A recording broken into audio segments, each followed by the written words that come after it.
Buenos días, mi nombre es Ana María González, integrante del grupo 5 de la asignatura Procesos de Manufactura 3 de la Universidad José Antonio Páez. Junto a mi compañero Jesús Mujica le vamos a hablar acerca del proceso de soldadura para un intercambiador de calor de tubos y placas. Para adentrarnos en el tema, primeramente tenemos que saber qué es la soldadura y qué es un intercambiador de calor. La soldadura es un proceso de unión de dos o más materiales, casi siempre termoplásticos o metales, mediante la fusión. Esto se realiza agregándole un material de aporte o únicamente fusionando los materiales que se quieren unir. La soldadura se obtiene en el enfriamiento de esta fusión cuando se puede observar el cordón de soldadura. Y un intercambiador de calor es un dispositivo que se encarga de la transferencia de calor entre dos fluidos, ya sea que estos dos estén en contacto entre sí o que estén separados. Un intercambiador de calor de placa y tubo es el más utilizado en la industria. Sus principales componentes son la carcasa, como lo podemos ver aquí, que rodean al haz de tubos. Los intercambiadores de calor tienen otros componentes, aparte de la carcasa y los tubos, que son las conexiones, las cámaras, los difusores, la placa tubular, los baffles, las configuraciones, entre otros. La configuración. Existen distintos tipos de configuraciones para los intercambiadores de calor de tubo y carcasa, porque dependen de la caída de presión, de los diferenciales de temperatura, de los diferenciales de presión, de las fugas, de la facilidad de mantenimiento, entre otros. Los tubos. Los tubos son los componentes fundamentales para los intercambiadores de calor, ya que ellos proporcionan la superficie de transferencia entre los dos fluidos. Mayormente los tubos se construyen de cobre o de aleaciones de acero, pero también se pueden construir de aleaciones de níquel, aluminio o titanio para aplicaciones especiales. La distancia entre tubos tiene una relación de 2 y 2,5, siendo la mínima 1,25, ya que si es menor que esta, la fragilidad entre los tubos y la placa tubular es muy alta. Los tubos además pueden ser soldados, lisos, aletados o desnudos. La placa tubular. Este es un componente muy crítico de los intercambiadores de calor de tubo y carcasa, ya que esta placa se encuentra en el medio de las cámaras. Es decir, que tiene contacto con estas dos cámaras. Esta placa mayormente está hecha de acero al carbono o de forja.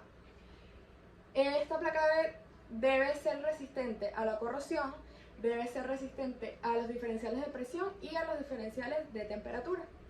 Para unir esta placa a los tubos, normalmente se realiza una soldadura TIG automática con o sin material de aporte, y además también se recomienda realizar un recubrimiento de soldadura para esta zona que es muy frágil.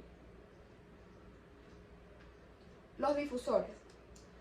Los difusores se encargan de expulsar el fluido que entra dentro de los intercambiadores de calor. Hay de dos tipos: los difusores longitudinales y los difusores transversales.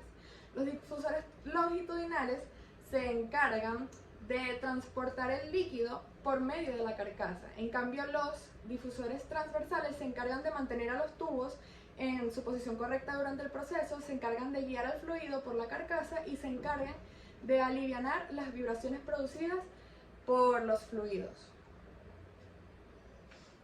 Carcasa y boquillas del lado de la carcasa. La carcasa es todo lo que rodea al haz de tubos. Generalmente está fabricada de acero al carbono. El tamaño de la carcasa debe ser considerablemente más grande que los tubos, ya que hay que tomar en cuenta que por el diferencial de la temperatura los tubos se dilatan. Dependiendo de la longitud de la carcasa, se pueden seleccionar distintos tipos de chapas para así soldarlas entre sí y darle la forma tubular a la carcasa. Además de esto, existen dos componentes que son la cámara de regulación, que se encarga de transportar el fluido desde las conexiones de entrada hasta las conexiones de salida, y existen cámaras de regulación para intercambiadores de calor de alta presión y de baja presión, y las conexiones. Las conexiones es lo que une al intercambiador de calor con las tuberías de la planta. Estas uniones se pueden realizar mediante tubos de forja o de tuberías estándares. Estas conexiones vienen dadas de formas tubulares afuera de la carcasa.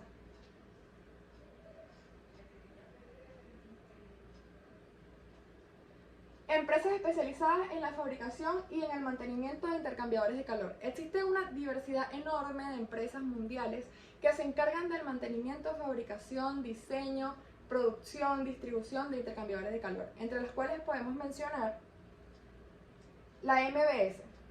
La MBS es una industria reconocida mundialmente. Ellos fueron fundados en 1995. Conjunto a otras universidades de Italia se logró crear la MBS, que es una empresa especializada en el intercambio de calor.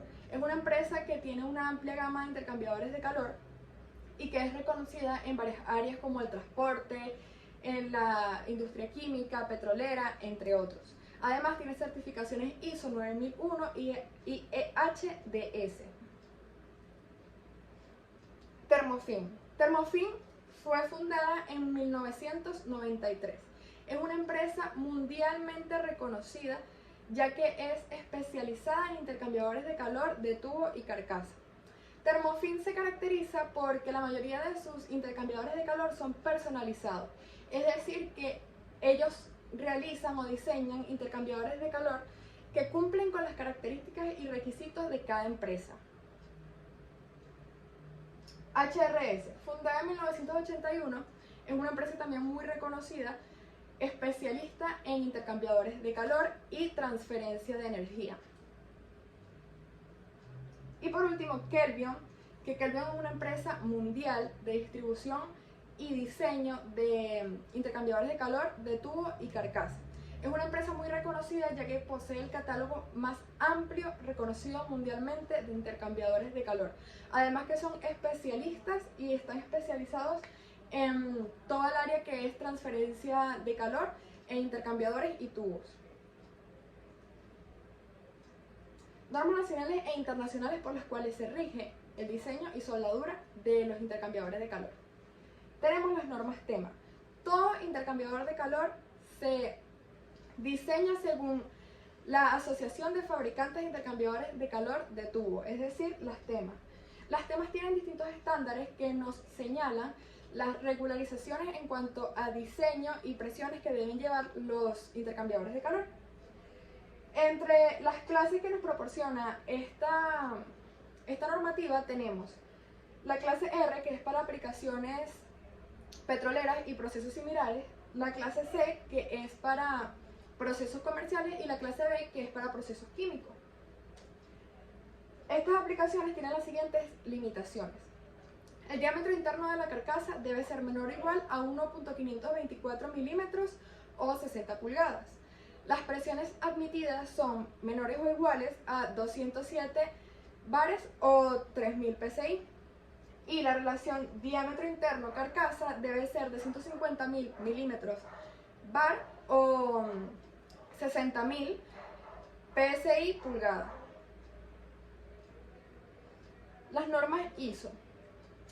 Las normas ISO se encargan de organizar toda la gestión industrial de una empresa en todas sus áreas. Se encargan de organizar todos los procesos de calidad de las plantas.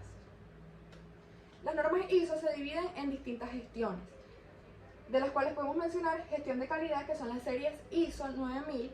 En esta gestión señalan el control de calidad de todo procedimiento y sistema que se realiza en la empresa. La gestión del medio ambiente, serie ISO 14000, que esta norma o esta gestión se centra en la concientización, la protección ambiental y las necesidades sociales. La gestión de riesgos y seguridad, que es la norma ISO 22000, 22301, 22001, entre otras, se centra más que todo en la seguridad del empleado y el operador de la empresa. Y la gestión de responsabilidad social, que es la norma ISO 26000, se centra en la responsabilidad y el trato ético que debe mantener la empresa. La norma ISO por la que se rigen los intercambiadores de calor es la norma ISO 9001, que habla sobre la gestión de la calidad y sus requisitos. Esta norma lo que dice o señala es todos los controles de calidad que debe tener un intercambiador de calor para su venta. ASME. ASME es una organización sin fines de lucro que fue creada hace muchos años para orientar a todo lo que es el área de ingeniería. ASME tiene distintas normas técnicas que ayudan al diseño, producción y distribución y normas para todos los procesos, maquinarias, sistemas, entre otros. Entre los códigos ASME que van con los intercambiadores de calor, podemos señalar el código ASME sección 8 división 1, que es diseño, construcción e inspección de calderas, tubos y recipientes a presión. Este código nos señala todas las presiones, todos los diseños e inspecciones que se deben realizar a los intercambiadores de calor.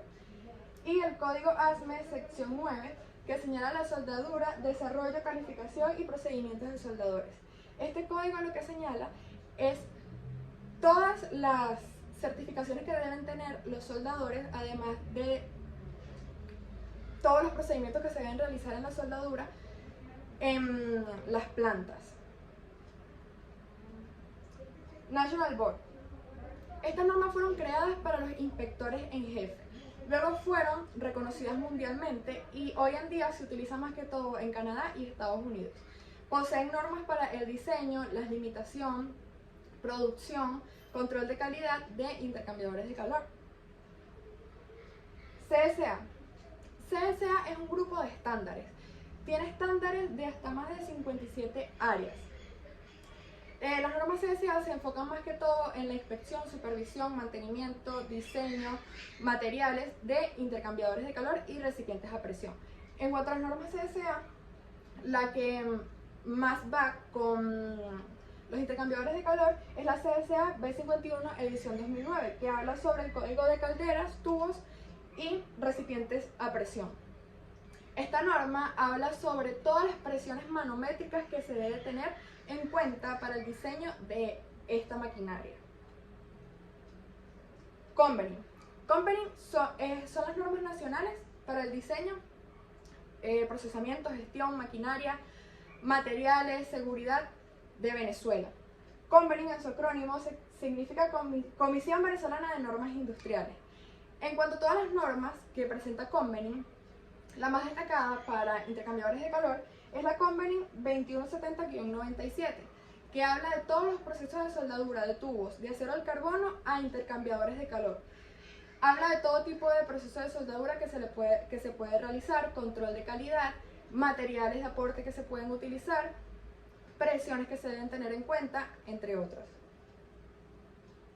Y por último, las normas DIN, que son unas normas muy reconocidas mundialmente, son unas normas alemanas que con el tiempo han tenido mucho peso y distintas normas externas se rigen de las normas DIN. Las normas DIN más que todo señalan es el control de calidad y diseño de los procesos. Materiales. Luego de saber el funcionamiento total de los intercambiadores de calor, se procede a la selección del material de los mismos. Tenemos que tomar en cuenta la selección del material de los tubos. La selección del material de los tubos es una de las fases más importantes para el diseño y soldadura de un intercambiador de calor, ya que los tubos son los que proporcionan esta transferencia de calor entre los dos fluidos. Primero se debe realizar un control para saber qué materiales corresponden a las características técnicas que deben tener estos tubos, es decir, que soporten las caídas de presión, que soporten los diferenciales de temperatura, que soporten los diferenciales de presión. Luego de seleccionar estos materiales que cumplan con dichas características, se corresponde a seleccionar el material que cumpla con las características económicas, es decir, que sea el más accesible para la planta. Entre los materiales más comunes para la selección de materiales de tubos tenemos el SA36, el SA210, el SA179 y el SA214. El SA36 es para la selección de material de tubo y carcasa. Selección de materiales para la carcasa. selección de material para la carcasa depende del tamaño y longitud y procesos que se le vayan a hacer a esta carcasa. Generalmente se seleccionan aceros al carbono, no se seleccionan aceros inoxidables debido a su alto costo. Entre los materiales más comunes seleccionados para la carcasa de los intercambiadores de calor tenemos el SA36 nombrado anteriormente, el SA285 grados A, B y C, el SA515 grados 60 y 70 y el SA516 grados 60 y 70. En cuanto a la selección del material de las conexiones y placas tubulares, mayormente se utiliza el acero al carbono o forja, ya que estos elementos están sometidos a corrosión, a altas presiones y cambios bruscos de temperatura. Entre los materiales más comunes utilizados está el SA105, SA182 y SA106. Selección del material para placas de soporte. Esta es una fase también muy importante, ya que las placas de soporte ayudan o funcionan como una base para el intercambiador de calor. Generalmente también se utilizan materiales de forja, entre los cuales podemos mencionar el SA36, SA240, SA285, SA515 y el SA516. Entre otros materiales que se utilizan para la selección de distintos materiales para los intercambiadores de calor, tenemos las aleaciones de níquel, que son muy utilizadas en industria. Tenemos también las aleaciones de cobre, como hablamos anteriormente, que también se pueden utilizar para los tubos.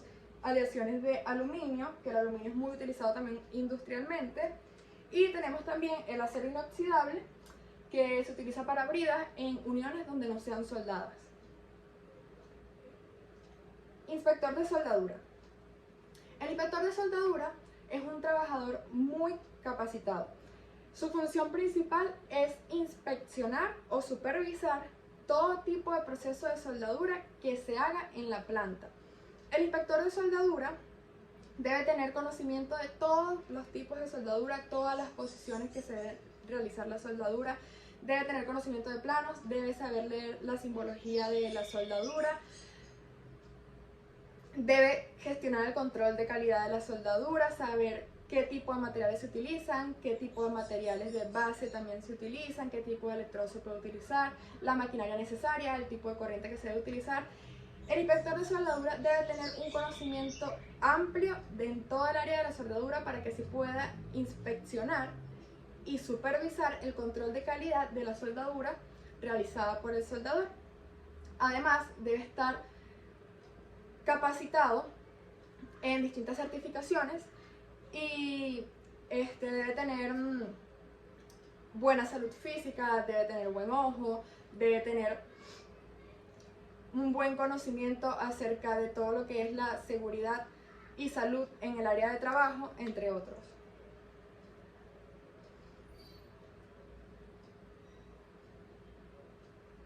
Ok, antes de hacer la postulación de la certificación como inspector de soldadura, el inspector primero debe hacer el examen de aptitud. Tiene que hacer todos los certificados de trabajo, tiene que entregar su papeleo original si es primera vez que se va a certificar como inspector de soldador, y además debe proporcionar cuántos años de experiencia tiene y a qué nivel quiere llegar. En la siguiente tabla se pueden observar los años de experiencia de los inspectores y el nivel educacional del mismo. Y en la siguiente tabla podemos observar el examen de aptitud al que ellos se postulan. El examen de aptitud contiene conceptos sobre soldabilidad, materiales, metalografía, conocimientos sobre procesos, simbología, discontinuidades, consumibles, ensayos, aseguramiento de calidad, temas sobre códigos y normas, que es muy importante que el inspector de soldadura tenga claro todos los tipos de códigos y normas que se deben seguir para hacer un proceso de soldadura, entre otros.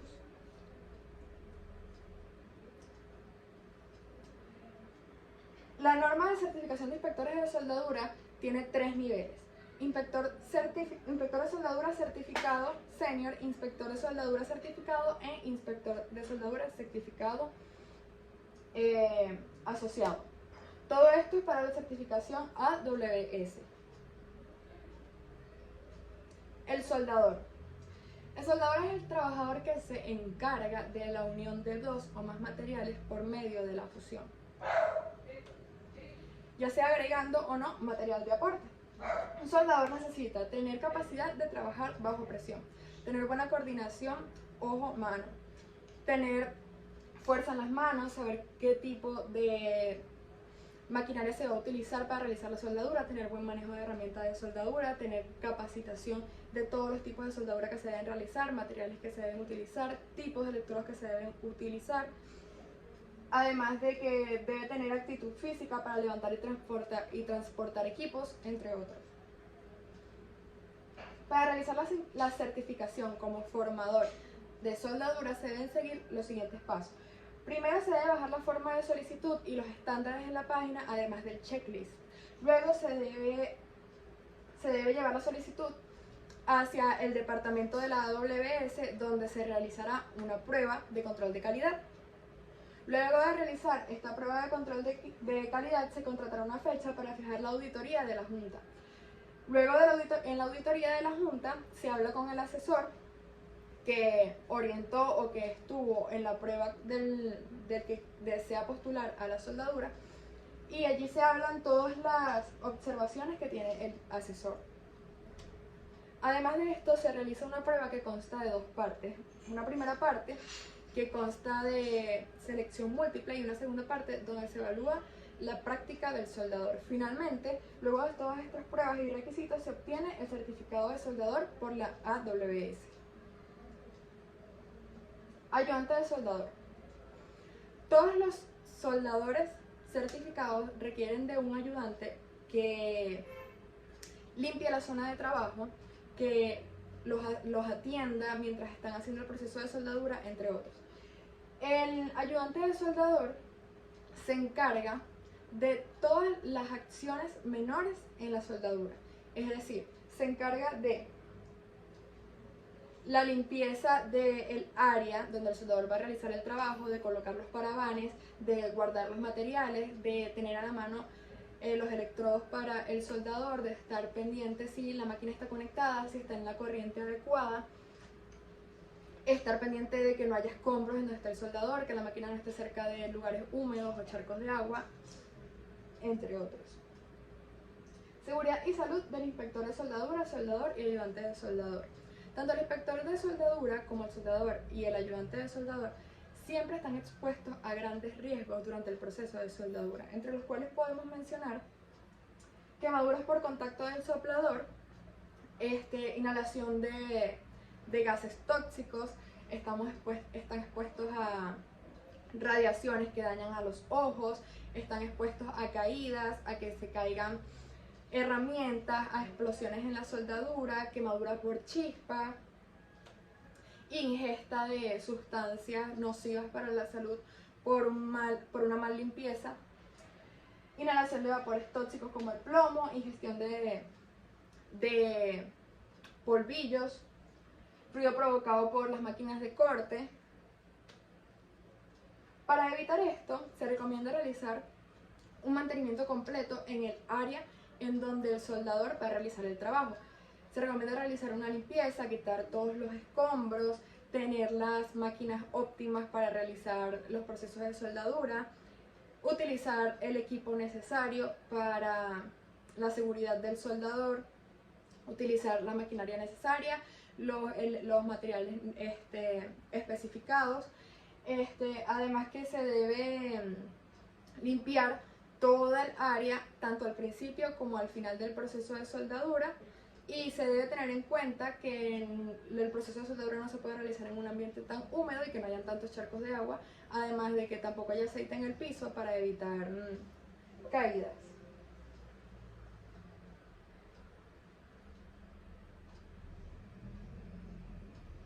Si se necesita cargar algo y no se puede, pedir ayuda a otra persona. Tener una gestión de toda la empresa y de toda la planta en el área de soldadura, es decir, en todo el taller, para así llevar un control de todos los escombros que estén dentro de la zona de soldadura. Y se prestará especial atención a todas aquellas tareas que requieran la colaboración de posibles interferencias con otros oficios que se coordinarán para que no molesten a estos mismos. En En cuanto a los equipos de protección individual, tenemos la careta, que protege a los ojos de la radiación. Tenemos el delantal completo, pantalón, franelas largas para evitar las quemaduras, botas de seguridad, guantes y la mascarilla para no inhalar gases nocivos para la salud.